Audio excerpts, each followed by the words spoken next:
Hello दोस्तों, बहुत बहुत स्वागत है हमारे एक और नई वीडियो में। आज की वीडियो में बात करते हैं भैया महिला बाल विकास योजना के अंतर्गत आंगनबाड़ी सहायिका पद पर रिक्त पदों पर जो भर्ती निकली गई है, जिसकी लास्ट डेट 4 जुलाई 2025 तक रखी जो गई है। तो भैया उसका आवेदन कैसे करना, कहाँ करना है, क्या क्या प्रोसेस रहने वाली है, मैं इसी वीडियो में सारा कुछ विवरण आपको देने वाला हूँ। आवेदन से प्रिंट तक तो क्या क्या कैसा प्रोसेस रहेगा, ले आइए कंप्यूटर स्क्रीन में आपको लाइव टू लाइव दिखाने वाला हूँ। कंप्यूटर स्क्रीन में आपको अपना क्रोम ब्राउजर यहाँ पर से ओपन कर लेना है। ओपन करने के बाद यहाँ पर आपको सर्च करना है चयन पोर्टल। इसे जैसे सर्च करोगे आपके सामने जो फर्स्ट वाली जो वेबसाइट है चयन, इस पर आपको क्लिक कर देना। उसके बाद फिर आपके सामने कुछ इस टाइप का इंटरफेस देखने को मिलेगा। यहाँ पर लिखा हुआ यूर सर्विस, जस्ट बीचों बीच यहाँ पर लिखा है WCD, तो यहाँ पर गो, इस पर आपको क्लिक कर देना। क्लिक करने के बाद यहाँ पर आपको फर्स्ट में ही दिखेगा आंगनवाड़ी कार्यकर्ता एवं सहायिका पद के लिए भर्ती प्रक्रिया, इस पर आपको क्लिक कर देना है।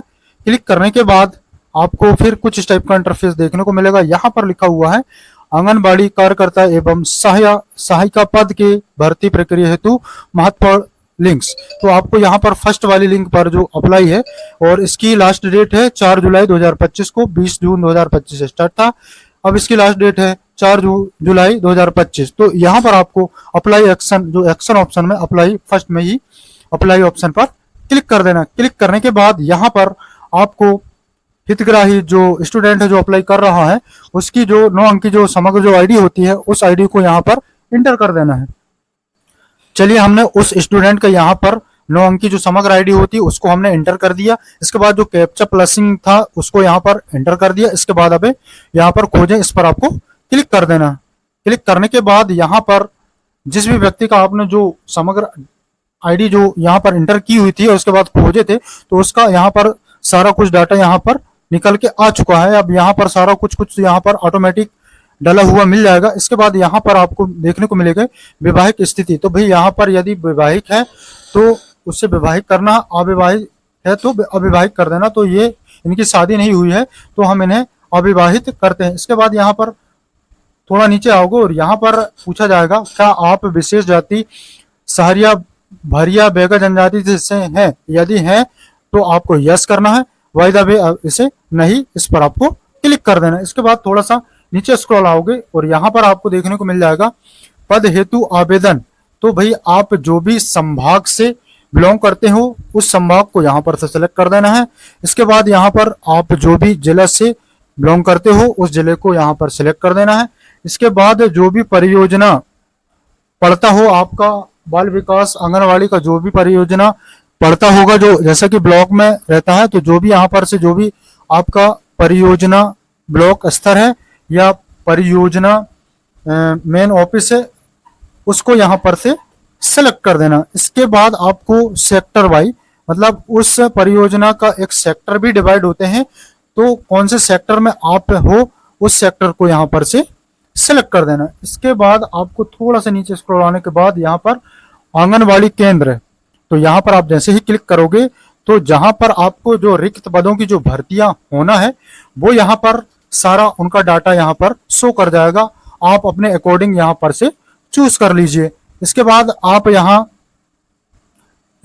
आवेदन करने हेतु पद, यहाँ पर आपको आंगनबाड़ी सहायिका, इस पर आपको क्लिक कर देना है। और यहाँ पर लिखा हुआ है क्या आप मध्य प्रदेश के मूल निवासी के साथ आंगनबाड़ी केंद्र के शहरी क्षेत्र के विद्यार्थी वार्ड के निवासी हैं, यदि हैं तो यस हाँ करेंगे, बाय द वे इसे नहीं करना है। तो मतलब ये वही राजस्व क्षेत्र की हैं, क्योंकि नियम पुस्तिका में साफ साफ लिखा हुआ है जो क्षेत्र की हैं, जिस राजस्व की हैं वही आवेदन कर सकते हैं। इसके बाद यहाँ पर थोड़ा सा नीचे स्क्रॉल आओगे और यहाँ पर लिखा हुआ मूल निवास से संबंधित जानकारी, तो यहाँ पर फर्स्ट नंबर की बात करते हैं, मूल निवास से संबंधित जानकारी। यहाँ पर क्लिक करोगे तो आप भी यहाँ पर राशन कार्ड, वोटर आईडी और राजस्व विभाग से जारी निवास प्रमाण पत्र, यदि इन तीनों में से आपके पास जो भी प्रमाण पत्र अवेलेबल है उसे यहाँ पर सिलेक्ट करना। जैसा मेरे पास निवास प्रमाण पत्र है तो यहाँ पर निवास प्रमाण पत्र सिलेक्ट करना है। मूल निवास के लिए चयन की गए दस्तावेज का क्रमांक, मतलब आपको यहाँ उसका जो भी आपने सिलेक्ट किया हुआ है उसका प्रमाण पत्र क्रमांक यहाँ पर इंटर कर देना। चलिए हमने यहाँ पर इनका जो निवास प्रमाण संबंधित जो क्रमांक था उसको हमने यहाँ पर सिलेक्ट कर दिया। इसके बाद यदि यहाँ पर आपको मिलेगा, यदि आपके पास बीपीएल कार्ड है तो यहाँ पर यदि माता पिता का नाम से तो आपको माता पिता को क्लिक कर देना, यदि स्वयं के नाम पर है तो स्वयं के नाम पर क्लिक कर देना। इसके बाद यदि आपके पास बीपीएल कार्ड नहीं है तो यहाँ पर नहीं करके क्लिक कर देना। इसके बाद यहाँ पर आपको देखने को मिलेगा क्या आपका या आपके पिता पति का नाम आंगनबाड़ी केंद्र के ग्राम शहरी क्षेत्र के संबंधित वार्ड की मतदाता सूची में सम्मिलित है। तो यहाँ पर आप जैसे क्लिक करोगे तो हाँ है, यदि आप माता पिता हैं या स्वयं है या नहीं है तो भाई ये खुद स्वयं है तो इनका जो वोटर आईडी जो क्रमांक जो रहता है उसको यहाँ पर इंटर कर देना है। यदि आपके पास नहीं है तो नहीं पर क्लिक कर देना है, या आपके पिताजी के पास है तो पिताजी का यहाँ पर वोटर आईडी क्रमांक लगेगा। तो चलिए इनके पास स्वयं का है तो यहाँ पर स्वयं है तो यहाँ पर उसका सलर क्रमांक जो सीरियल क्रमांक वगैरह जो होता है, जो क्रमांक नंबर रहते हैं वोटर आईडी का, उसको यहाँ पर इंटर करना है। फिर इसके बाद थोड़ा नीचे स्क्रॉल आओगे और यहाँ पर आपको देखने को मिलेगा पूर्ण पता मूल निवास से संबंधित जानकारी के अनुसार भरें। तो पता आपको इंटर करना है, मतलब आप जिस भी जिले से बिलोंग कर रहे हो उस जिले को यहाँ पर सिलेक्ट करना है। इसके बाद जो भी आपकी तहसील पड़ती हो उस तहसील को आपको यहाँ से उसको सिलेक्ट करना है। इसके बाद जो भी आपका ब्लॉक है उस ब्लॉक को सिलेक्ट करना है। इसके बाद आप जो भी गांव से बिलोंग करते हो उस गांव को यहाँ पर इंटर करने के बाद आप जो भी पड़ता है उस वार्ड को आप वार्ड क्रमांक यहाँ पर लिखने के बाद यहाँ पर आपको जो भी एरिया पिन कोड है उस एरिया पिन कोड को यहाँ पर इंटर करने के बाद आपको यहाँ पर मोबाइल नंबर इंटर करना है। यहाँ पर मोबाइल नंबर हमने इंटर कर दिया। इसके बाद थोड़ा नीचे स्क्रॉल आओगे और यहाँ पर लिखा हुआ शैक्षणिक योग्यता, तो आपका यहाँ पर 12वीं का यहाँ पर रोल नंबर इंटर करना है। इसके बाद कौन से वर्ष में उत्तीर्ण किए हुए है उसको यहाँ पर इंटर कर देना। इसके बाद कितना प्रतिशत है उसको यहाँ पर इंटर कर देना। यहाँ पर क्या आवेदिका स्नातक या उच्च डिग्री में उत्तीर्ण है, यदि है फाइनल हो या कोई प्रकार की उनके पास यदि डिग्री हो तो यहाँ करेंगे, बाय द वे इसे नहीं करना है। चलिए हमने इनका अनुक्रमांक जो रोल नंबर होता उसको हमने यहाँ पर एंटर कर दिया। इसके बाद जो भी ईयर्स में ये पास हुए हैं वो वर्ष को यहाँ पर हमने एंटर कर दिया। इसके बाद जो भी इनका प्रतिशत है 12वीं में उस प्रतिशत को हमने यहाँ पर एंटर कर दिया और इनके पास स्नातक की डिग्री भी है तो हमने यहाँ पर हाँ कर दिया। इसके बाद नीचे आना है, यहाँ पर आपको भैया ये सिलेक्ट करना है यदि आप पहले से आंगनबाड़ी सहायिका में थी आप तो और अविवाहित हो चुकी हैं या विधवा है या परिपक्वता है तो यहाँ पर हाँ करना है, बाय द वे इसे नहीं पर क्लिक कर देना है। यहाँ पर आपके अकॉर्डिंग यहाँ पर हाँ या नहीं कर देना है। इसके बाद थोड़ा सा नीचे स्क्रॉल आओगे और यहाँ पर प्रमाणित ये घोषणा पर आपको यहाँ पर टिक करना है। इसके बाद जो भी कैप्चा लिखा हुआ इस कैप्चा को यहाँ पर एंटर करने के बाद आगे बढ़े इस पर आपको आगे बढ़े जैसे उस पर आप जैसे क्लिक करोगे तो आपके सामने फिर कुछ इस टाइप का इंटरफेस देखने को मिल जाएगा।